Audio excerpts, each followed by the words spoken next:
And now I'd like to introduce you to today's presenters. Charles Zaher brings 31 years of irrigation industry experience to his position as Regional Director at HydroPoint Data Systems. Charles speaks frequently on topics of irrigation design, system components, and water management strategies to both technical and business audiences. Richard Restuccia serves as a Director of Water Management Solutions for ValleyCrest Landscape Companies. In this role, Richard assists commercial, industrial, and large residential community customers to develop substantially programs with focus in landscape and resource management. He's on the board of directors for Irrigation Association, is editor of the water blog ValleyCrest, seacon-dot.com, and regular contributor to Lawn and Landscape magazine concerning sustainability and water management. Richard, let me hand the audience over to you. Thanks, Michelle, and thanks everybody for joining us today. I'm just going to jump right in. You know, especially for those of us in the green industry, the only business strategy worth following today is a sustainability strategy.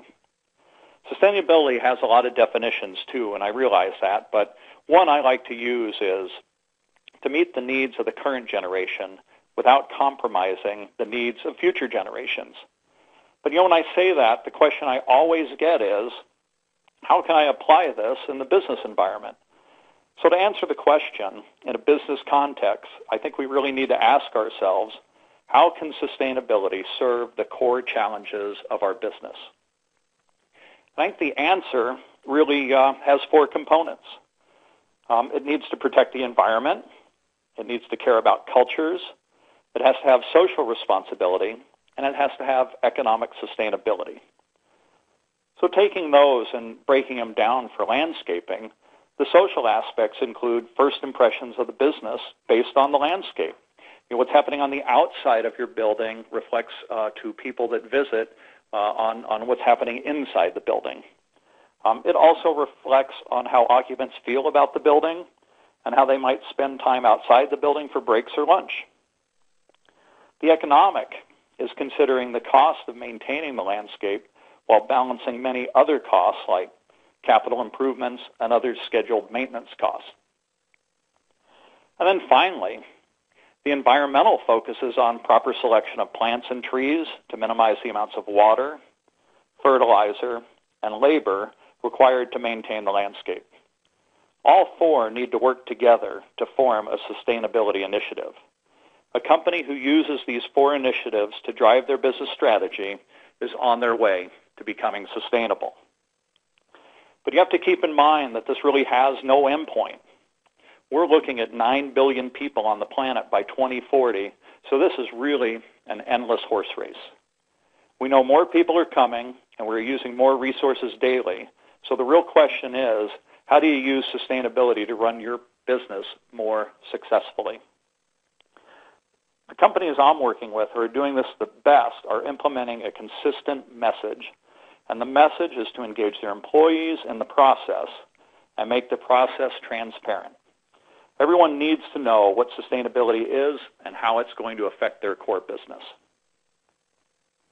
So next up is our first polling question of the morning, and that question is, why are you interested in sustainability? And you have 5 choices there. There are environmental concerns, my employer wants to be more sustainable, public pressure, all of the above, or other. And while people are voting on that right now on the polling question, I'd just like to make mention that we're doing this webcast in a promotion or support of Earth Day, which is actually Monday, the 22nd of April. And the first Earth Day actually happened back April 22nd, 1970. And it was a result of a senator from Wisconsin, Gaylord Nelson, proposed the legislation, and it was voted through, and it really was designed to be a teach-in originally. And actually, Congress took the day off, and 3/4 of the people, the lawmakers, went out and taught in middle schools, high schools, and colleges about the environment. The first time they did it, they had over 35,000 speakers across the U.S., and that was during a time where, if you recall, there was no internet. So really having a large message like that was actually very great. And so we do have some answers here now, and the most popular answer at 55% was all of the above.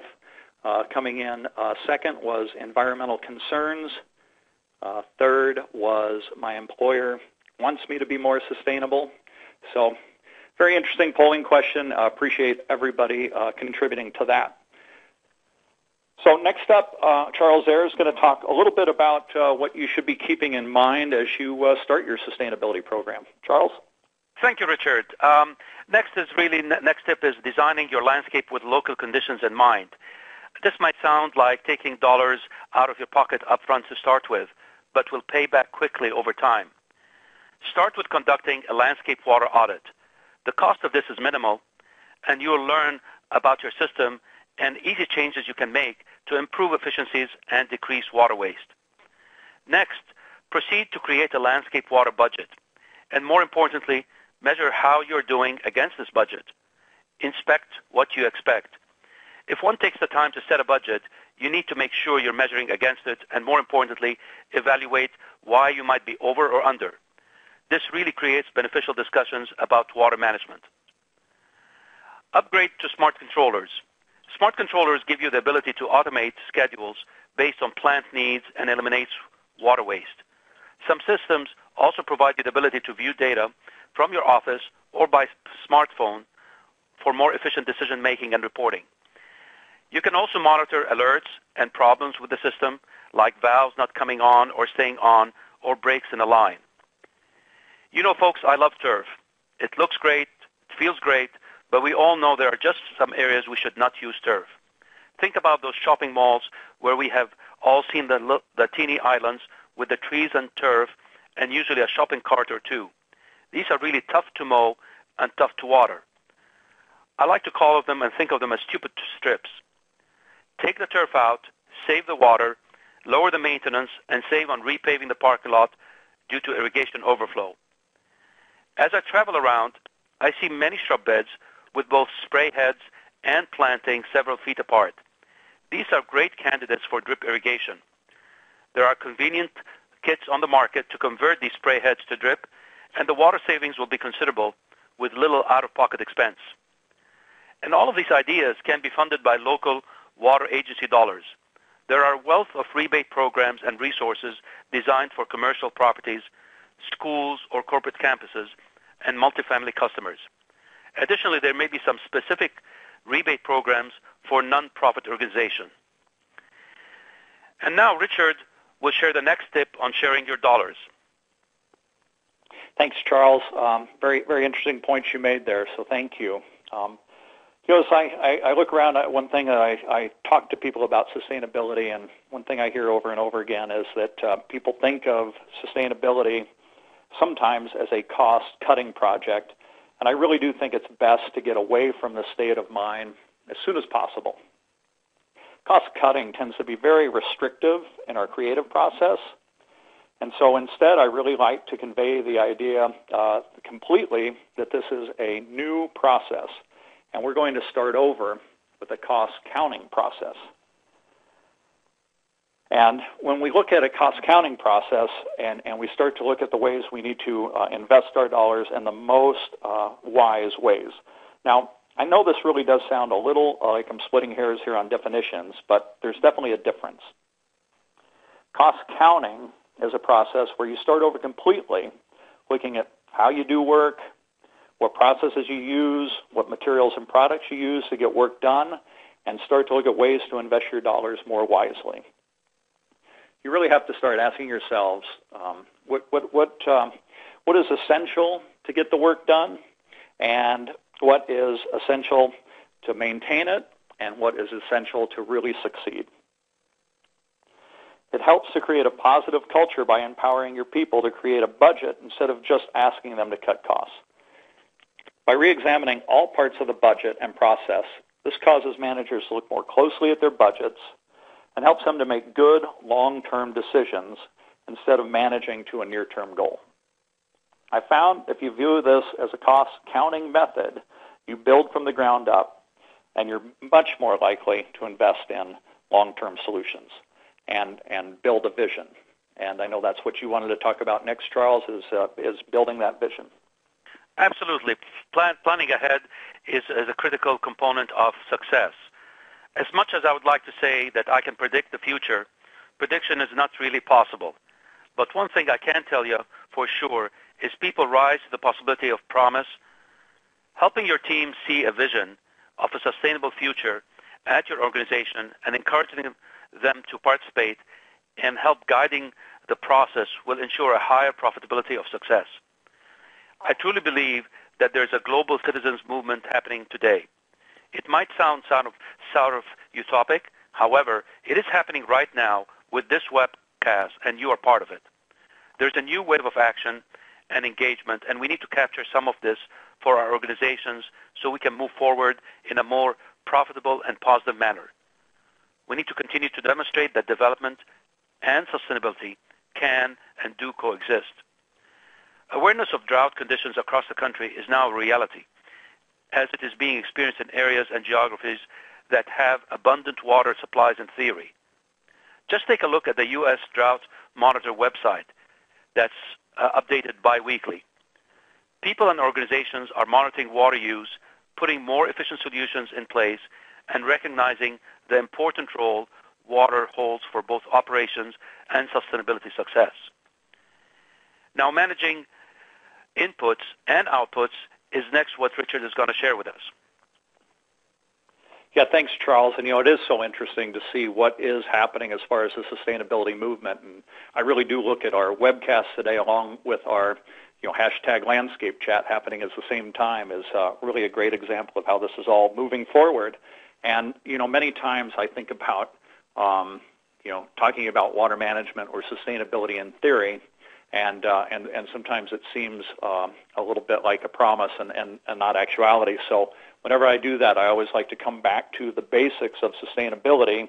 And for me, I think it really is the main goal is to reduce inputs in your landscape. And when I say inputs, I mean things like water, fertilizer, and any energy consumption. And as a result of reducing those inputs, you'll reduce outputs as well, like green waste, water pollution, and air pollution.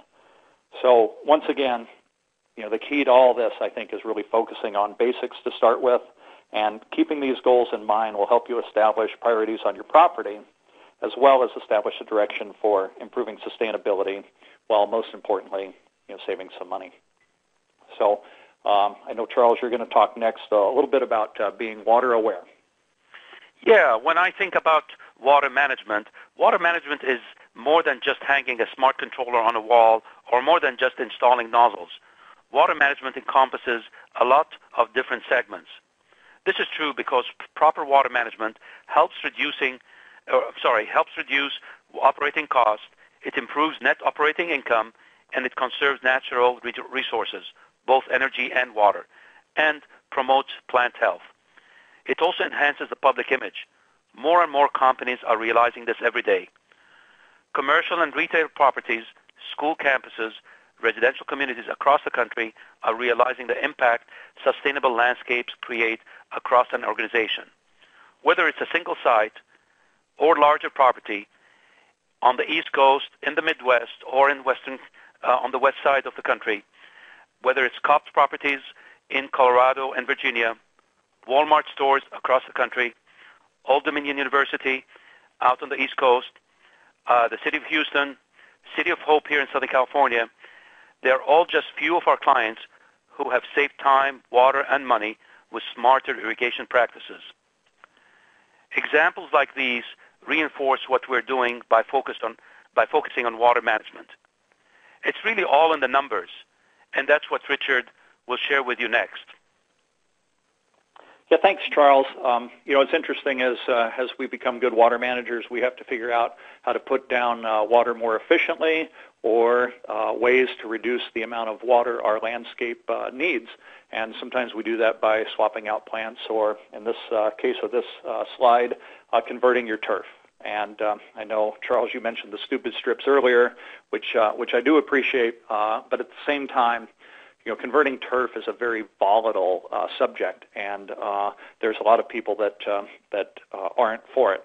And myself, I'm a lover of turf as well, and especially in essential areas. I think turf is really important. But as good water managers, as good stewards of the environment, and promoters of sustainability, I think we do have to look at turf in another way as well, and look at turf on non-essential areas, and think about maybe doing some reductions. So this slide shows that 100 square feet of turf uses about 4,800 gallons of water annually, and that number comes from a climate that would be similar to Southern California or San Diego. Watering turf in places like Phoenix and Las Vegas, this number would be much, much higher. So for me, the main point in these water facts is that we can save a whole lot of water without having to look very far to make changes. Most of the causes of the issues on this slide can be easily fixed. We can do preventative maintenance to catch, a lot of the issues in watering turf. We can do monthly wet checks to make the efficiency of our systems better in irrigating. But once again, the key is sometimes we do have to look at non-essential turf areas and pull them out to make a positive result, or a positive result in water reduction. So I think I've got a great example here and it's not too often that you actually see a location where we have this example. It's from Las Vegas of a property that had a lot of turf in it. And we actually made the turf conversion, and you'll see in the after picture, I can comfortably say that I think it looks better after than the before. If we go to the before again, you can see once again what it looks like with the turf installed, and then after our turf reduction, you'll see what I think is a much better aesthetically pleasing landscape than what I saw before, and a much more a property that's going to use a lot less water. Okay, next is our polling question, like Richard did at the onset of the program. This is specific to irrigation. You'll see the 5 different answers you have out there.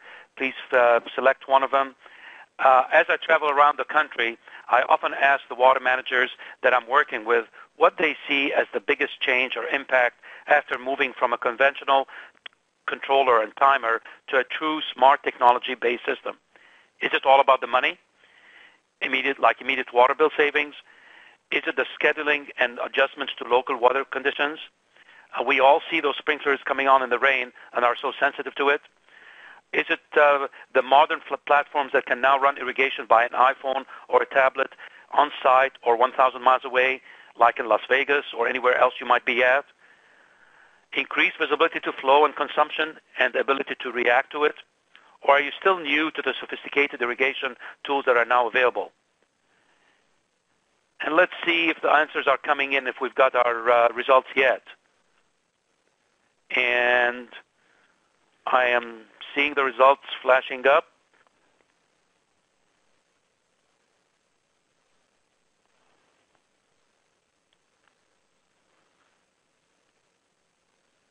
I know you voted on them, so it's just a matter of those results coming in, and they did. By far, 47% of the respondents said that they currently do not use smart irrigation on their sites. The next is answer number B, which is 19% said automation is their main driver to consider smart irrigation controllers.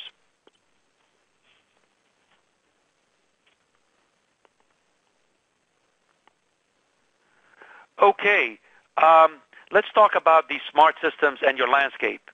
The first thing we think you should do when evaluating a system is looking at the items you can change or adjusting with minimal time and effort, creating an immediate ROI for your property.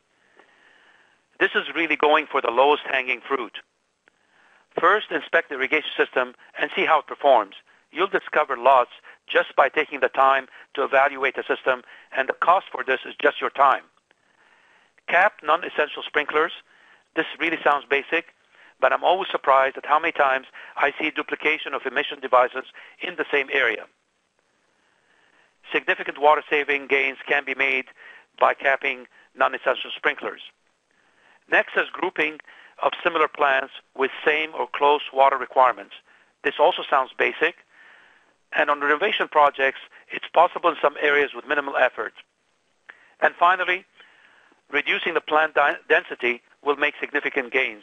We see too many properties that were overplanted at the initial phase because people want them to look lush at the start. But over time, this creates too dense of planting and too much water waste. Richard? Okay, thank you, Charles. You know, we discussed sustainability earlier and talked about focusing on reducing inputs creates less output. This slide's a great example of that message. Especially when landscapes are first planted, we sometimes try to plant too many plants wanting to make that landscape look great, you know, as soon as possible.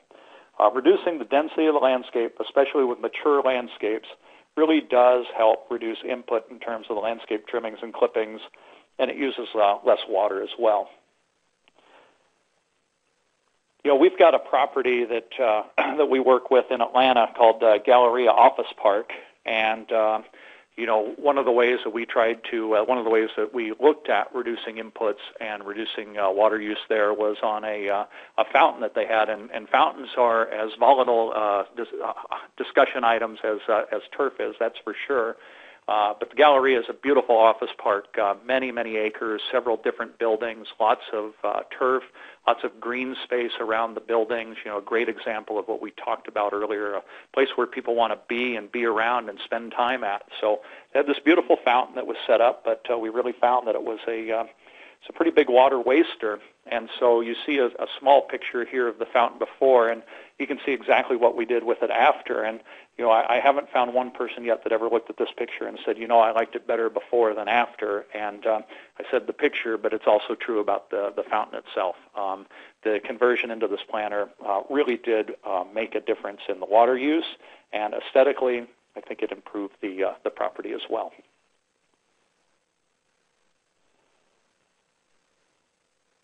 So really, you know, as we take this message back to our coworkers, people we work with, our customers, we want to be sure that we're bringing a message of sustainability to them. And I really believe that being sustainable is being a responsible citizen, and we all really do need to pitch in to help the environment. And then the other thing is, you know, for our customers, or, you know, as a consumer, I personally want to do business with companies that are promoting and practicing sustainability. These are the companies where I will choose to spend and also invest my money. A sustainable program really does create many positive outcomes for companies, and this list on this slide, you know, lists quite a few of them. And really, you know, I think it's a great way to help our businesses thrive.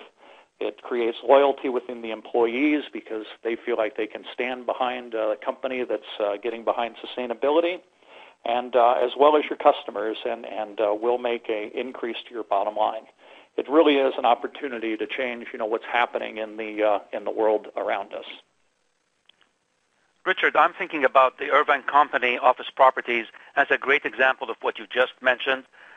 Working with them over multiple years, I've observed how they've done things. And just a little background, they are a major developer in Southern California, and they're owner of office space properties in Southern Cal, Northern California, and Chicago. They've got approximately 450 sites across the country. What they've done is creating a revolving multi-year plan to phase in sustainable water management practices. They systematically then alternate their focus on different areas that they upgrade every year. One year it's smart controllers as an example. The next year it's smart sprinklers. Then they have also created a process to review their progress of sustainable water practices. All of this really, last but not least, lends itself to the fact that they've continued to offer top-notch working environments that are sought out by their customers. Great example, Charles. I really like to hear the real-world stories about progress and success like that, so thanks very much. Earlier we promised to talk to you and provide you with tools to make it easier for you to move forward with your sustainability programs at your properties. I hope we planted some seeds and ideas to make some small or large changes at your locations. I really do think this is an exciting time to be in business. I'm excited about what the global citizens movement towards sustainability can do, and I hope that you're excited as well. We have a few minutes left here. I've got some questions that have come in on the chat on the WebEx, and the first question I have here is from a listener, and it is, how quickly can my facility be up and running with smart water management?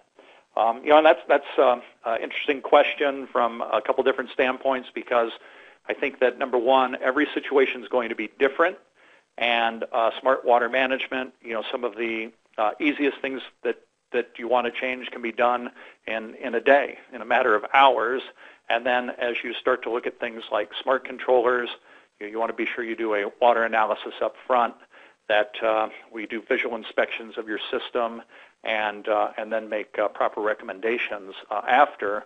So maybe that does sound like a lot of activity, but it's really something that should be done in a matter of weeks, not months. And installations can be done, in a relatively quick period of time. We did the city of Santa Clarita a few years ago. It was 336 controllers. That took a few months, but most properties aren't that big. Most properties are, 2 to 10 or 2 to 20 controllers, and that installation can be done, in a relatively quick time, maybe a week. So next question we have coming in is for Charles, and that question is, what is the typical payback period for smart controllers? Okay, Richard. Just to make it easier to answer this question, I think about a typical site, if there is such a thing, but it's probably a mix of approximately 50% each in turf and shrubs, probably 10 years old or more, and by putting in a smart controller, they would probably generate savings of 15% and up to 40%, with a payback in 2 years or less. The greatest variable I see in this area is the cost of water, which can vary from just over $1 per unit to over $9 per unit. Obviously, some of the local rebates I mentioned previously could improve the payback period significantly. Great. Thank you, Charles. Listen, I think we have time for one more question. We've got actually several more questions wanting to be answered, and I want to assure everybody who's asked a question that we will be back in touch with them and answer those questions. I also want to remind everybody that we can stay on the chat on Twitter at #LandscapeChat, and we'll be talking more about this for the next half hour. But I do want to answer this last question, and the question is, are there other improvements that can be made to existing irrigation systems to optimize water savings? And the answer is absolutely yes. Smart controllers are a good first step, but just a straight evaluation of controller programming is a simple first step.